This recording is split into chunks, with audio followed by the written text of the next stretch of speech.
இந்தோனேஷியாவின் முக்கிய தீவான ஜாவாவில் பள்ளி மாணவர்கள் சென்ற பேருந்து விபத்துக்குள்ளானதில் குறைந்தது 16 பேர் இறந்தது அதிர்ச்சியை ஏற்படுத்தியுள்ளது.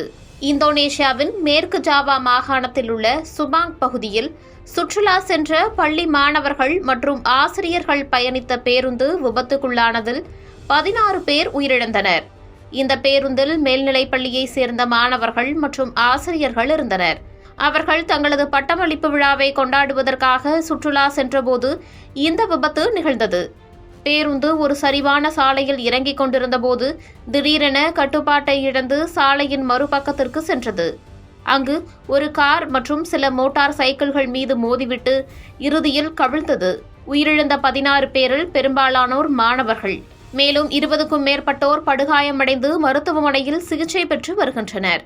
விபத்து நடந்த சுமார் 40 நிமிடங்களுக்கு பிறகு காவல்துறையினரும் மீட்புக் குழுவினரும் வந்து சம்பவ இடத்திலேயே இறந்த 6 பயணிகளின் உடல்களை மீட்டனர். மேலும் 10 பேர் மருத்துவமனைக்கு கொண்டு செல்லும் வழியிலோ அல்லது சிகிச்சை பெற்று வரும் நிலையிலோ இறந்ததாக கூறப்படுகிறது. முதற்கட்ட விசாரணையில் பேருந்தின் பிரேக் செயலிழந்ததே விபத்திற்கு காரணம் என காவல்துறையினர் தெரிவித்துள்ளனர்.